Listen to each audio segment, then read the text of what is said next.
Support for NPR comes from Start.wiki. If you're trying to keep employees on the same page, use a company wiki. A wiki acts as a single portal for internal information.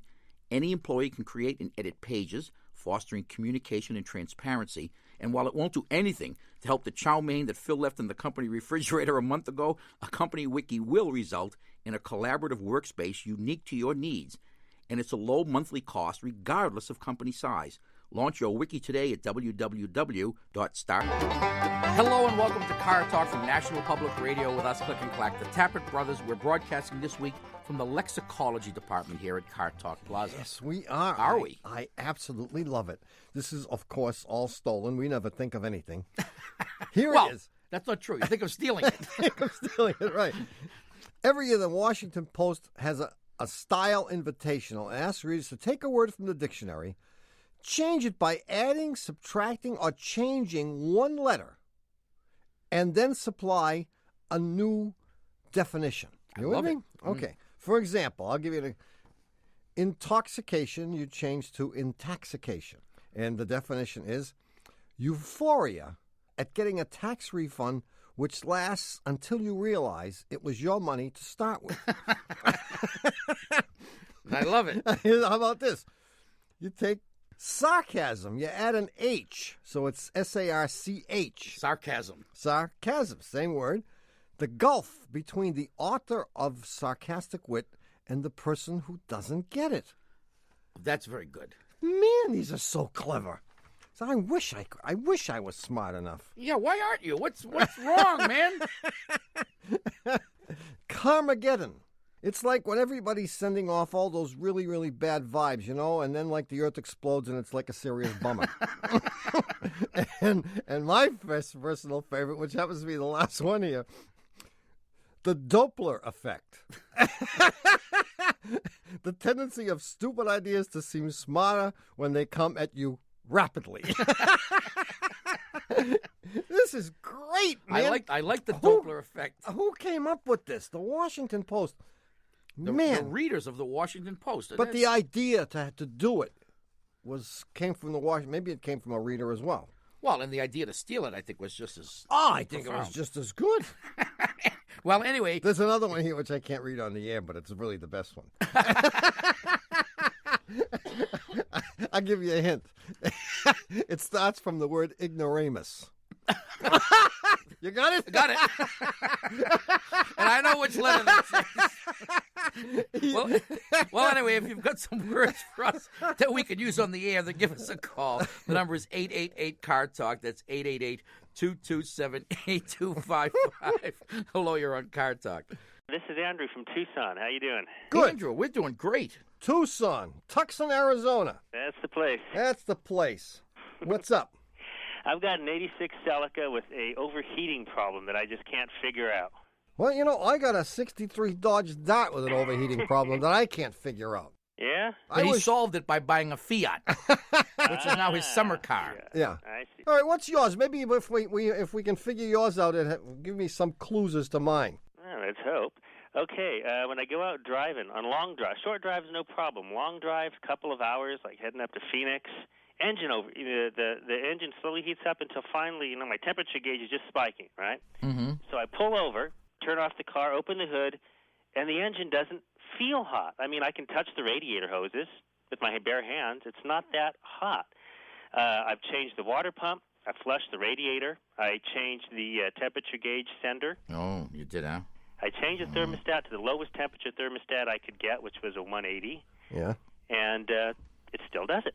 Yeah, I've done all those things on my Dart. No luck? No luck. Ah.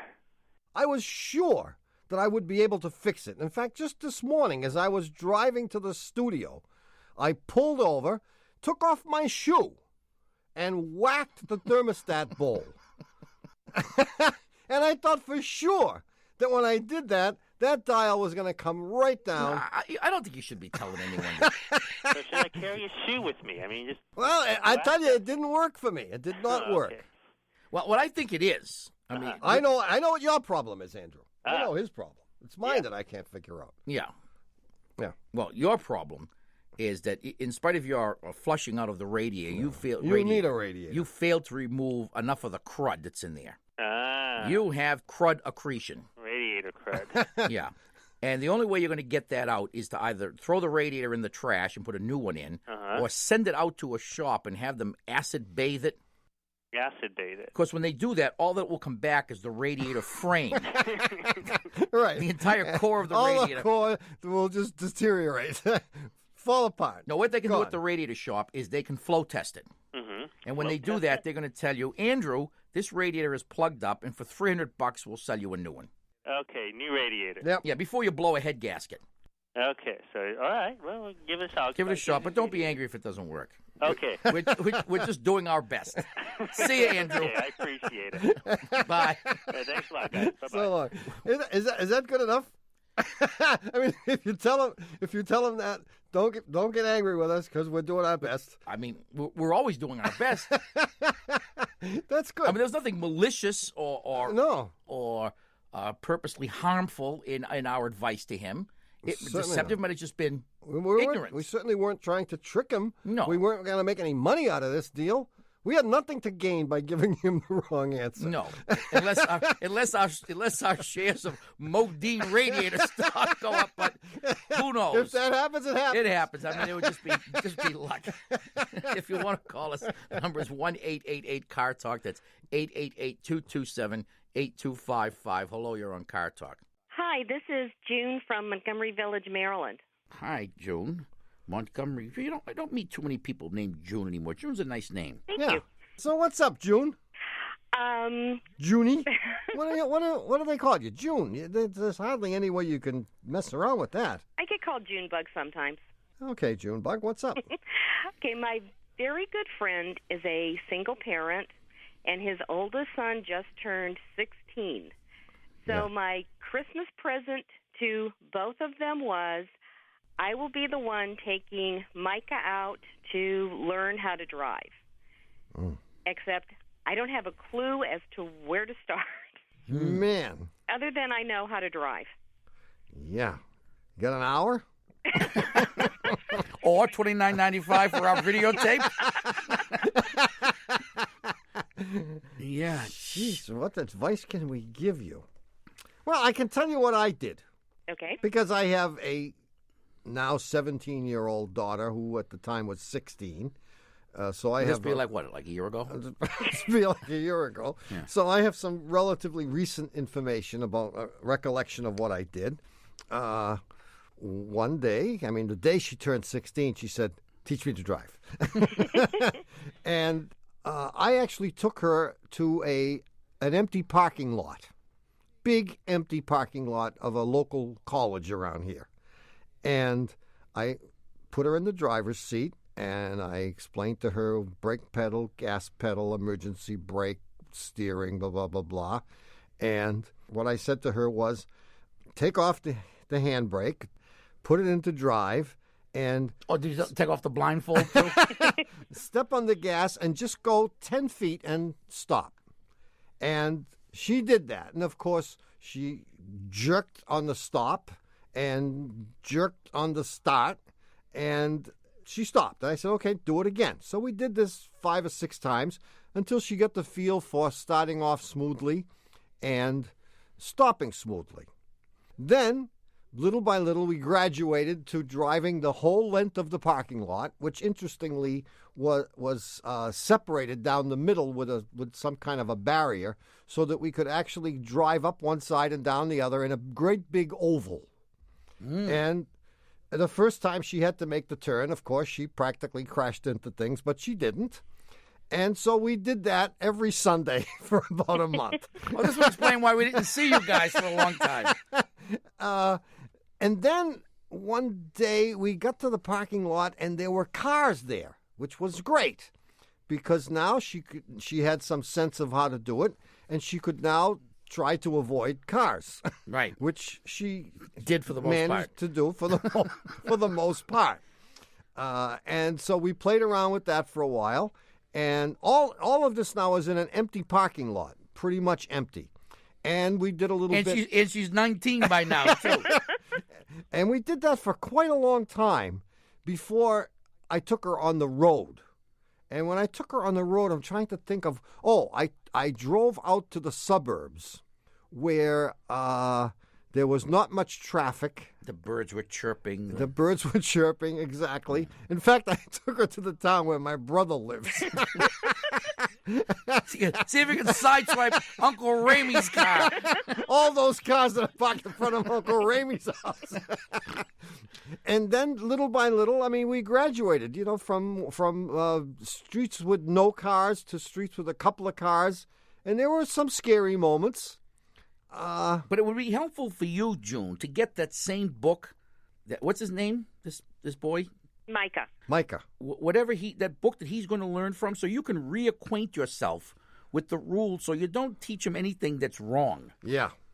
Okay. That's the biggest issue, because for example, you might tell him, "Oh yeah, you can trail right behind these fire trucks. It doesn't make any difference how close you get to them. If you do, you'll get to your destination faster." And you have the ideal opportunity when you buy the little book. When you get the little book, you can give a copy of him, and then right in the front of it, you can write for Micah. Mm-hmm. Oh, God. And you don't get an opportunity to do that very often. No, you certainly don't. He's been waiting for 10 minutes.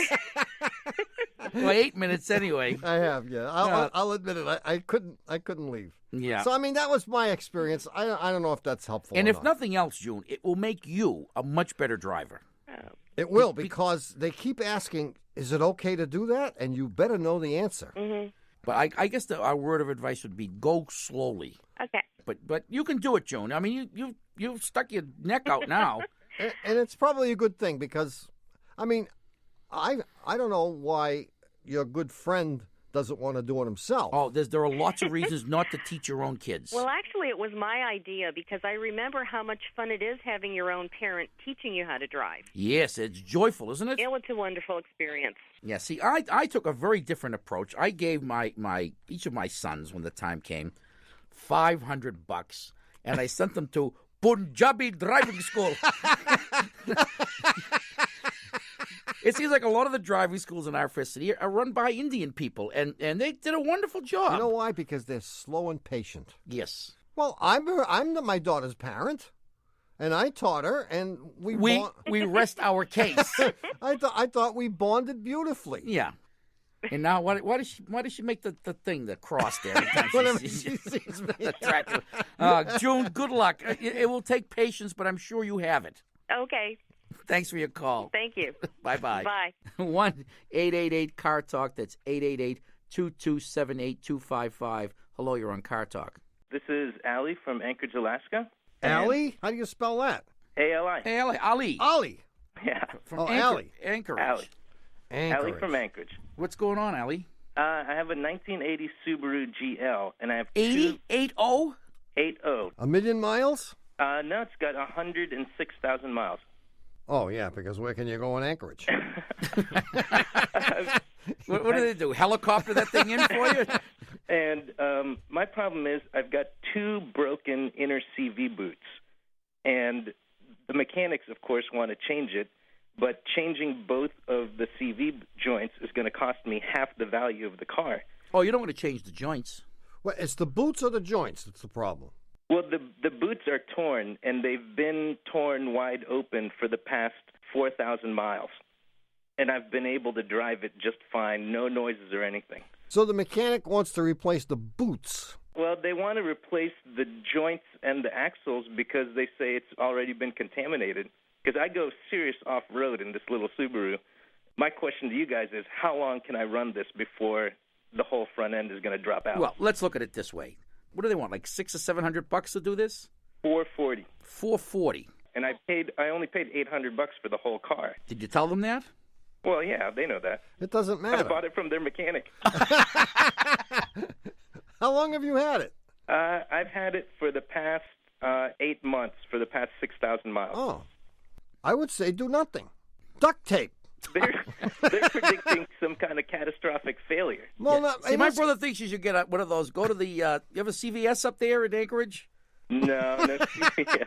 And get one of those giant economy-sized jars of Vaseline. Yeah. And stuff that stuff into the joints every morning before you drive it. Right. Put a good handful of Vaseline. Right.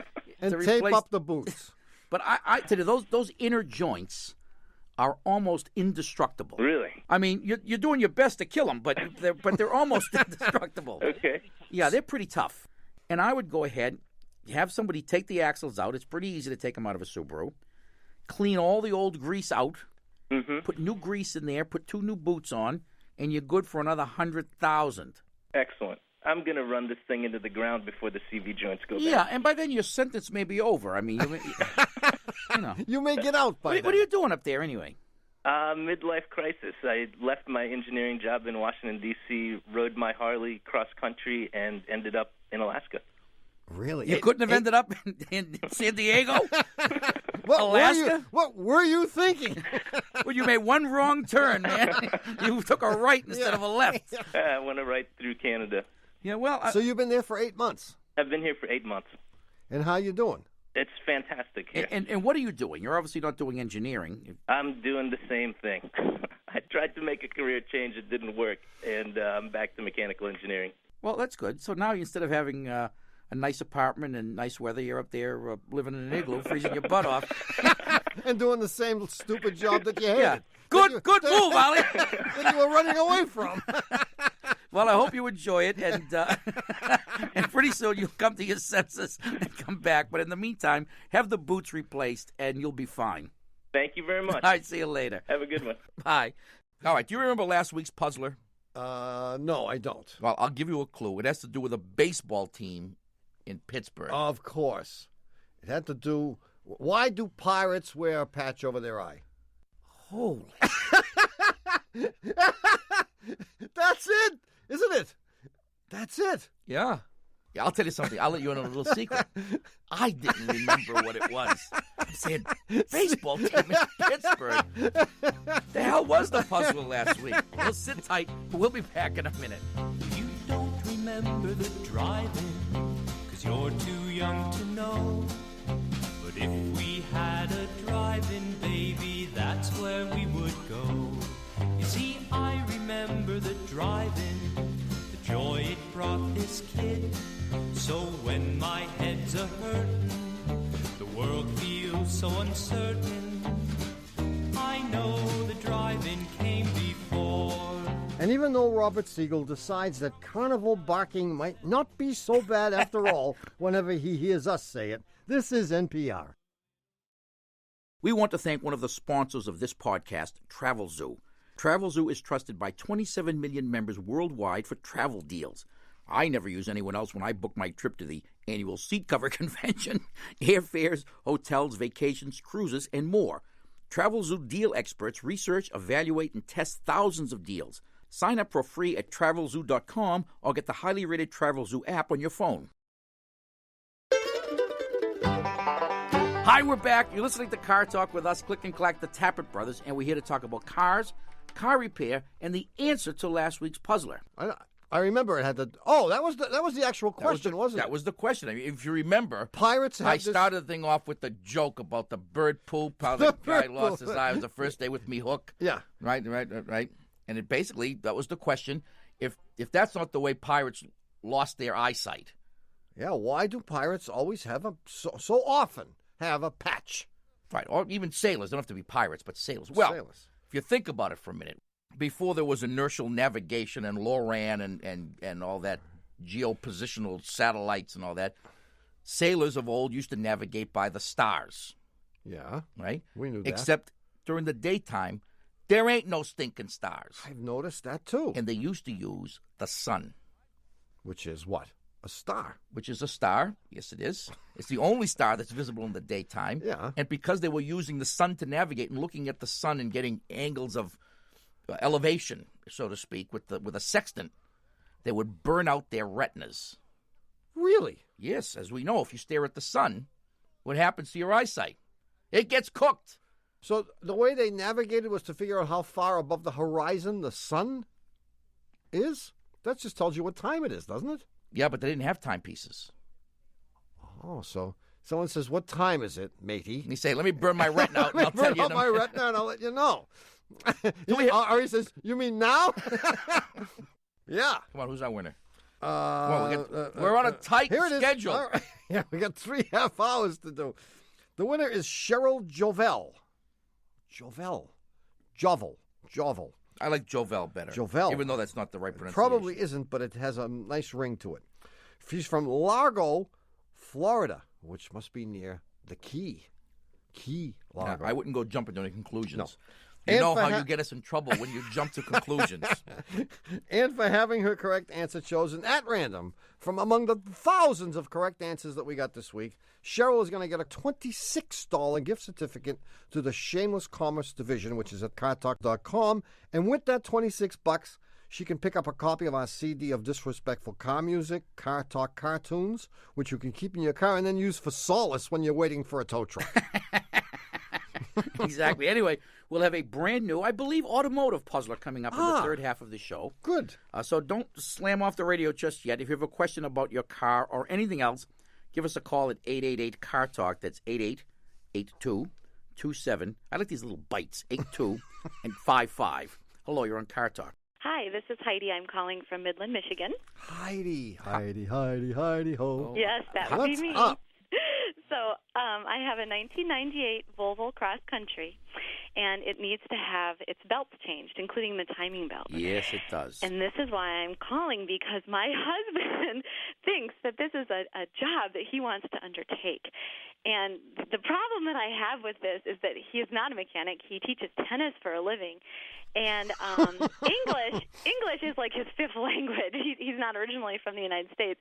And he says that he has this book that all mechanics have, and he can just look at the book, and he'll be able to install the new timing belt, and everything will be perfect. But I have to say to him over and over again, but you don't like to read, especially in English. So we're having a kind of a family breakdown here, and I'm wondering if you could give me some advice on whether or not I should let him change this timing belt in this car. I think you should lock him in the cellar and take the thing to the Volvo dealer. Well, he seems to think that he can do it. He's been piddling around with cars, And and what has he ever done before? Well, we did have a 1989 Honda Accord, and he did try to change the timing belt on that, but it was a disaster because he couldn't get this bolt off that he needed to get off to do it. Right. So he ended up having to have it towed to a garage where they could get the bolt off and replace the belt. Oh, and so they did it. Yes, they actually did it. But his friend has a BMW, and they replaced the timing belt in that car together. So he seems, I don't know, he's done brakes before. He didn't get very far on the Honda because taking that bolt off is the equivalent of, like, let's say you're going to run a marathon and you couldn't tie your sneakers. So that's where he got stymied, right there. Okay.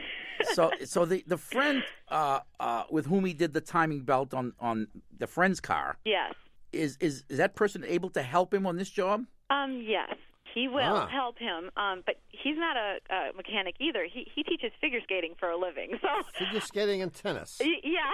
What are you guys living in? Like, what are you living in? Disney World? Does anyone work out there in Midland? I guess it might appear that way, but it's not really Disney World at all. So, yeah. I'd say you're not going to be able to stop him.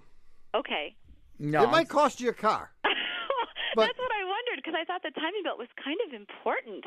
And if you put it in wrong, what would happen? That would be bad. On this car, it's a disaster. Okay. And if you put it in wrong, or worse than that, if it jumps. Yeah. You could put it in correctly, and then you do something wrong, and it jumps a couple of teeth.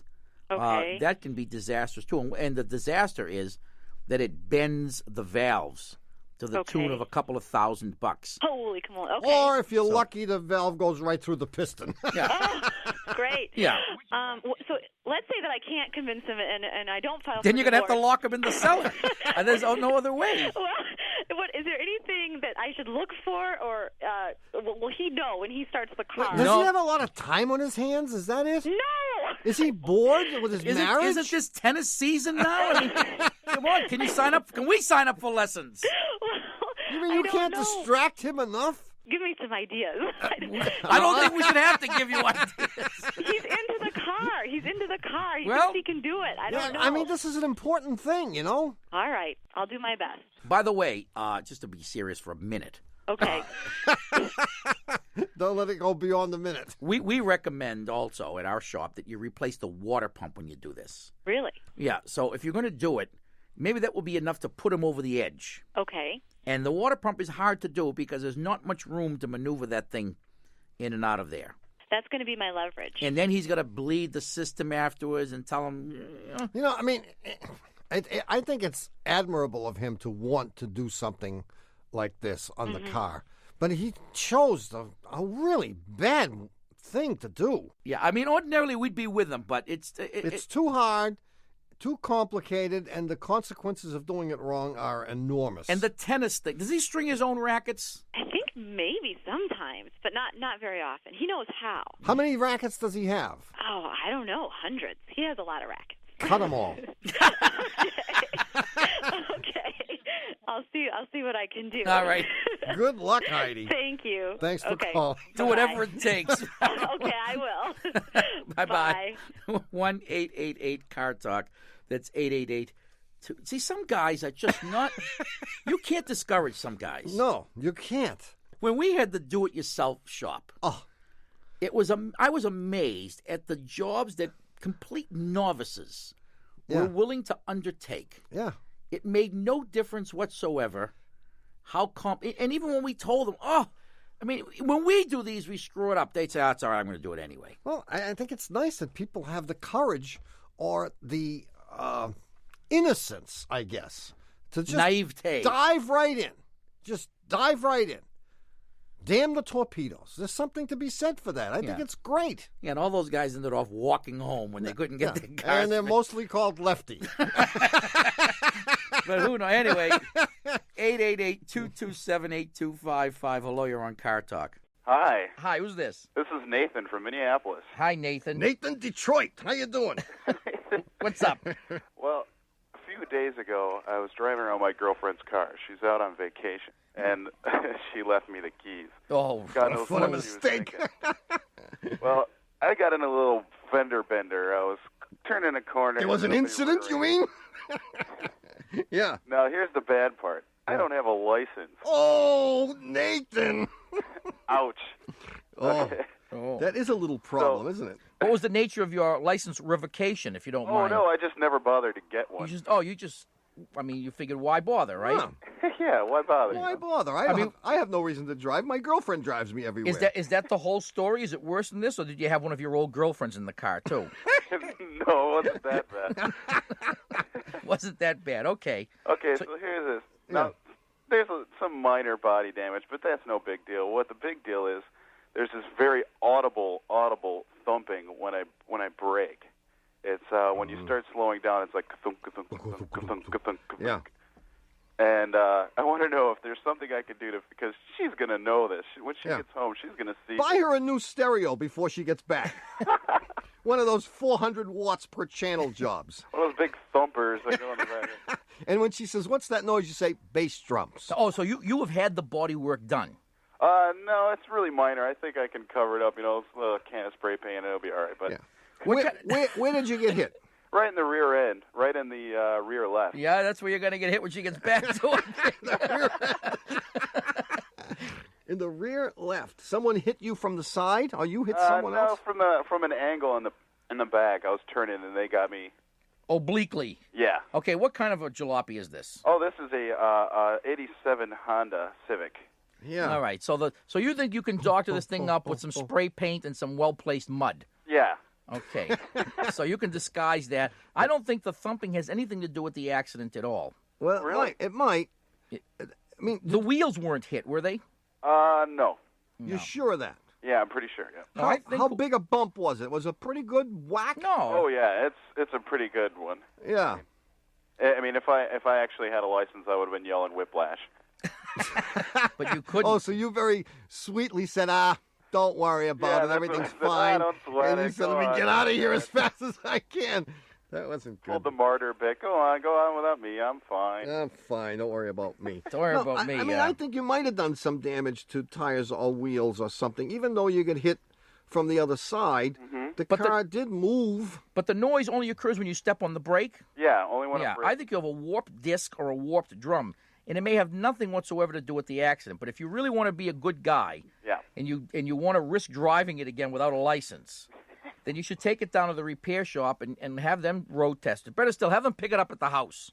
Yeah. Have them road test it, and they'll Don't find drive out. it anymore. And won't you be a hero if your girlfriend returns and you say, gee, while you were gone, I noticed there was a little noise when I stepped on the brake and you needed new pads and disc rotors in the front. It only cost me $200, but that's all right, hon.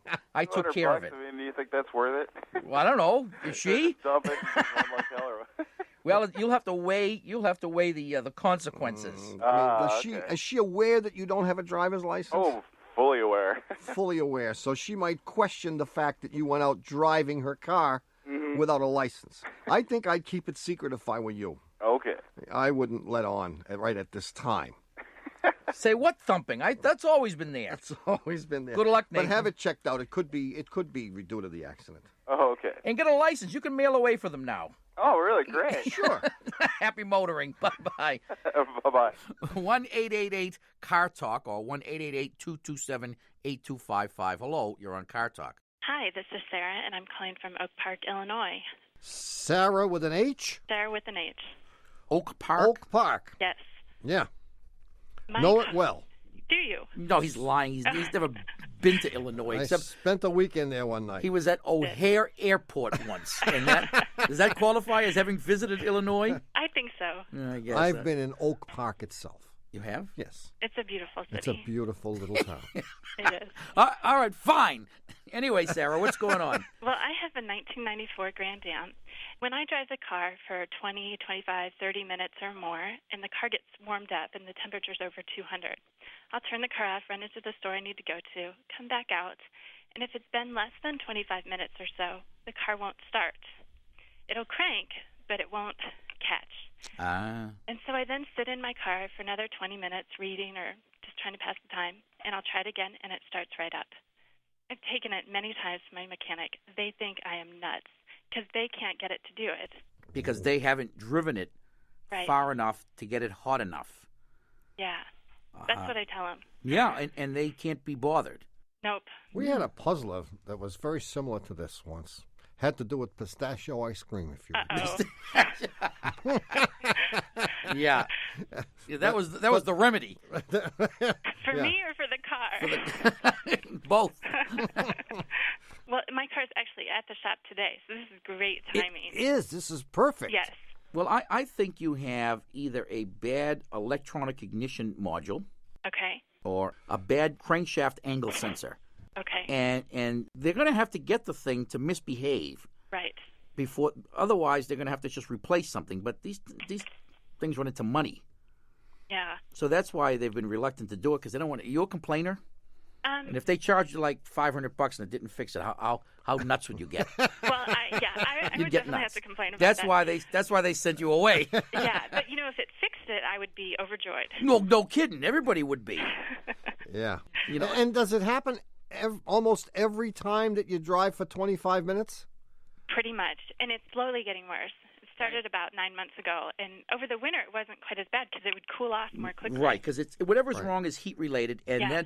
and either the ignition coils or the electronic ignition module or this crank sensor, one of those three things is developing an open circuit when it gets hot. Okay. And if they can't find it, then I would take the car from them and drive it for at least 20 minutes and get it good and hot and pull it right back into their shop. Right. And then have it die. And preferably pull it right in the middle so it blocks everything. Like their pumps, maybe. Exactly. Block so when they go to move it and it doesn't start, they'll be motivated to find out why. Okay. Yeah, make sure you don't come back when the coffee truck is there. I'll look out for it. The whole world stops when the coffee truck shows up. Okay, maybe if I had pistachio ice cream with me, it would help.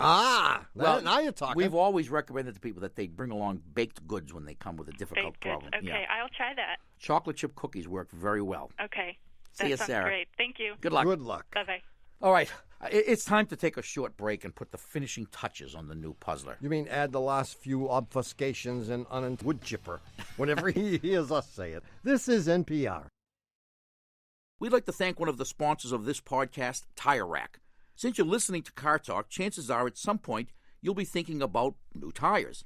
If you couldn't hear what I just said over the road noise your old tires are making, you might want to think about new tires right now.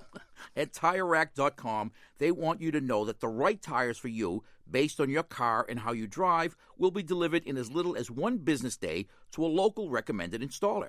TireRack.com. Find, deliver, install.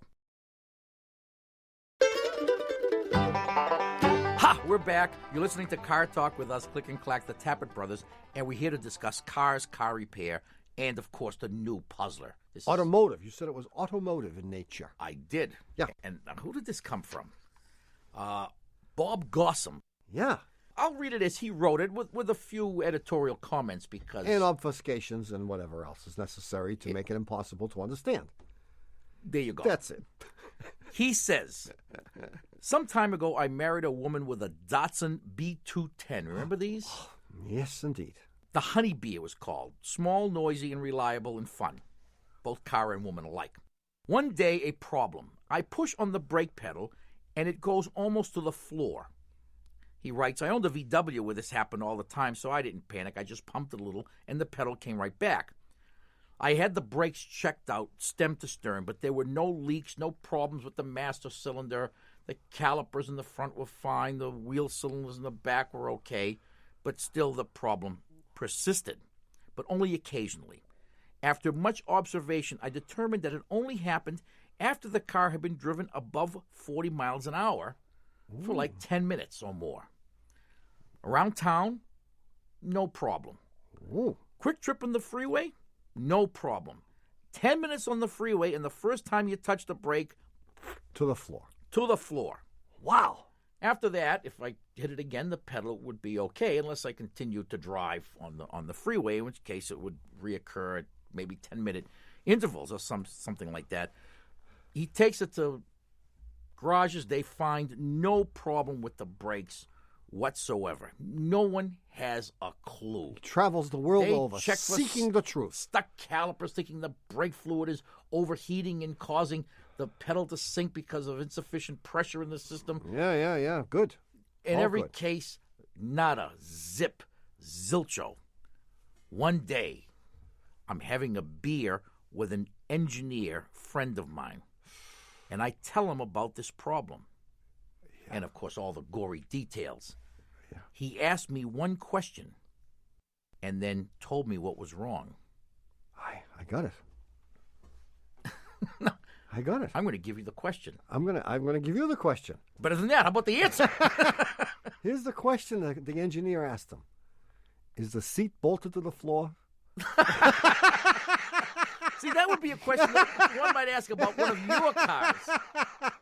Because that would make it appear as though the pedal is... Oh, so you step on the brake. You step on the brake and you push yourself back into the back seat. Oh, I got it. So as you drive for those 10 minutes, the bolts loosen up.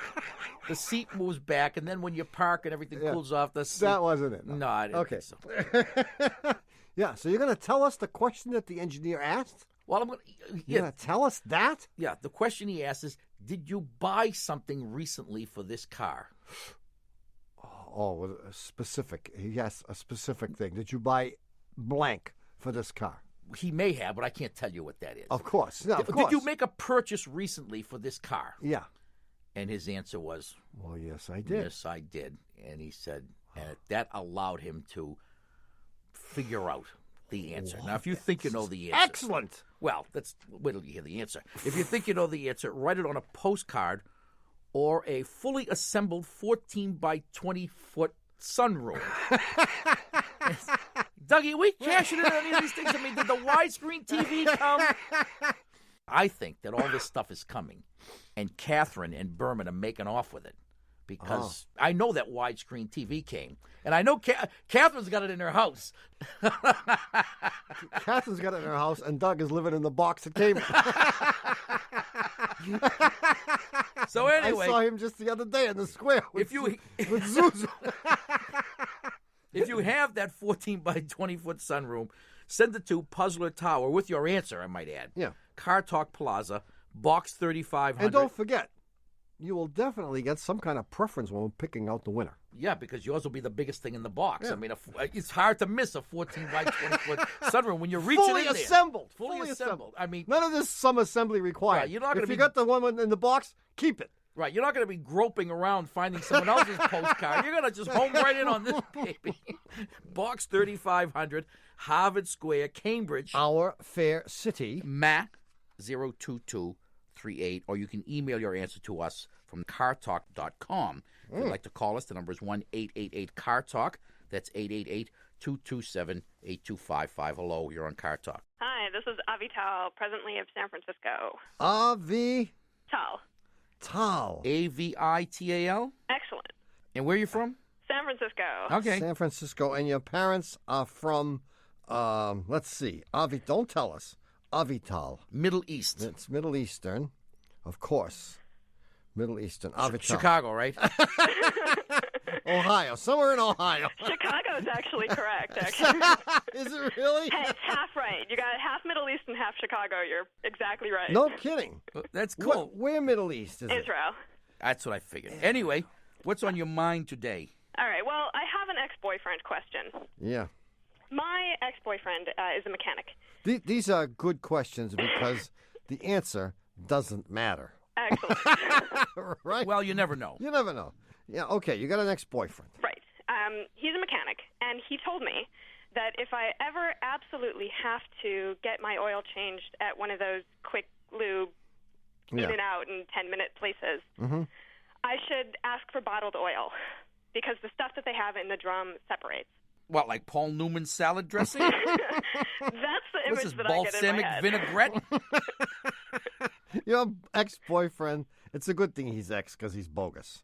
Really? Well, Come on. geez, I don't know. We've been selling the bulk stuff for close on to, as the Duke would say, 25 years. And I mean, not that I've ever really looked in the thing, but I don't think, if that can separate. But he may know something that nobody else in the civilized or uncivilized world knows about. Well, here's his rationale. If the stuff in the bottle separates, you end up getting all of it out of the bottle. Exactly. Because when you pour it in, assuming that you wait long enough, the stuff that had settled out, those special ingredients that had sunk to the bottom of the container, the spices, the oregano and all that and stuff. the vinegar. Don't forget the vinegar. And the garlic chips there. Yeah. All that stuff winds up eventually in your crankcase. But if it separates out in that big tank, one of several things. If the spigot goes all the way down to the bottom, then you're getting all the crud. You're getting just additives.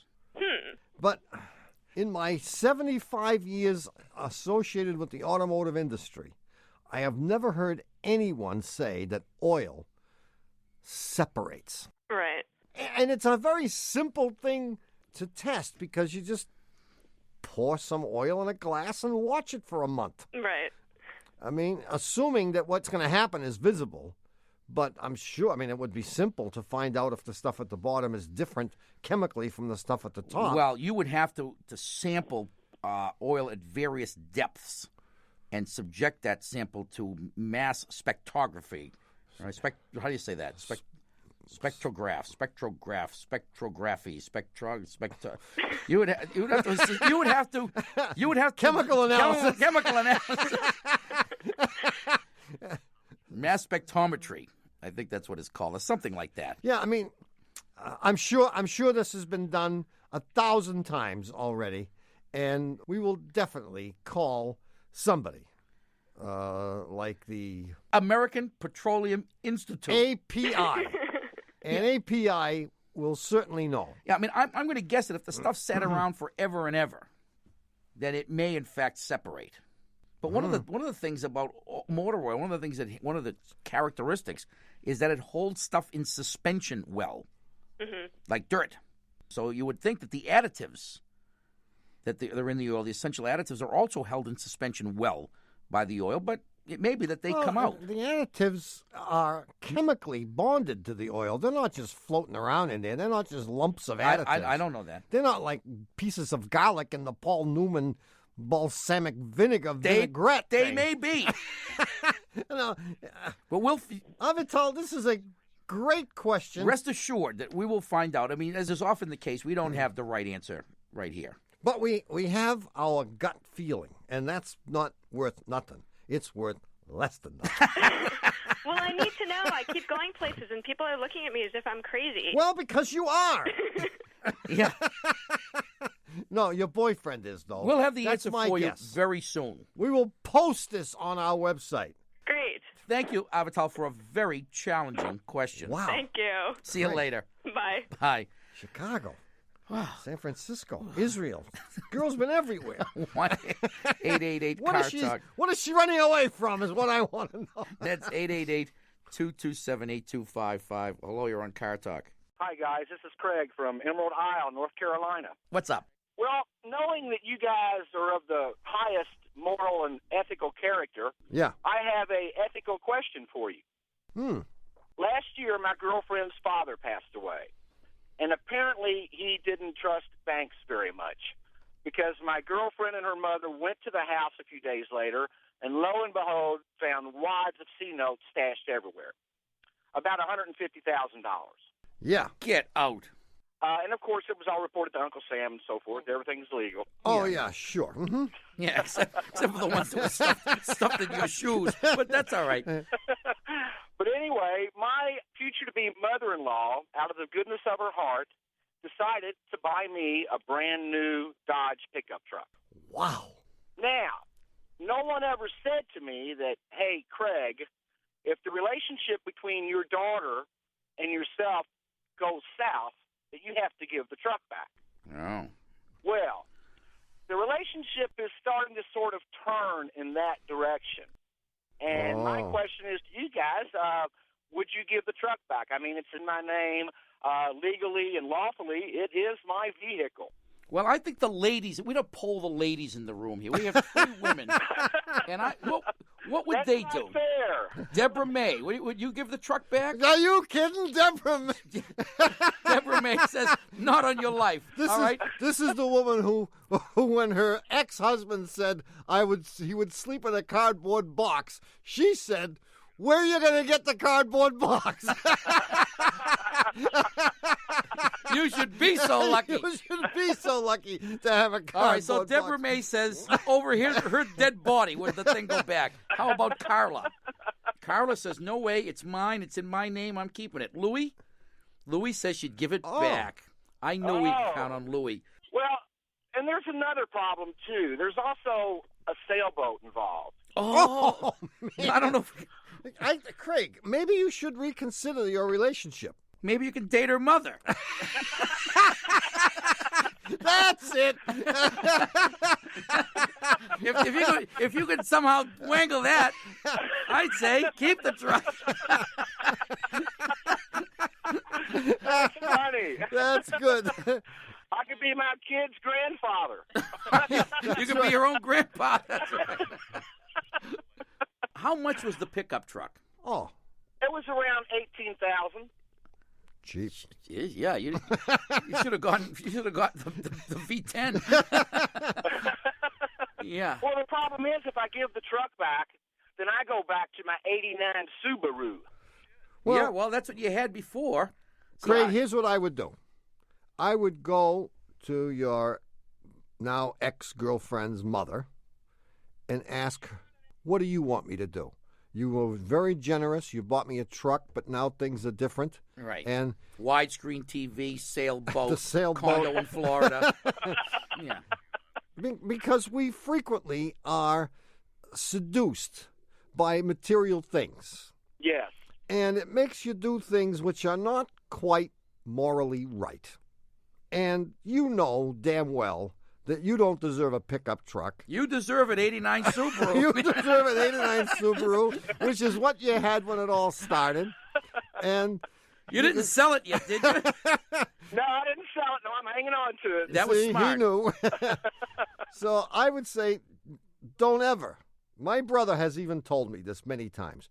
Don't ever decide anything purely on the basis of money.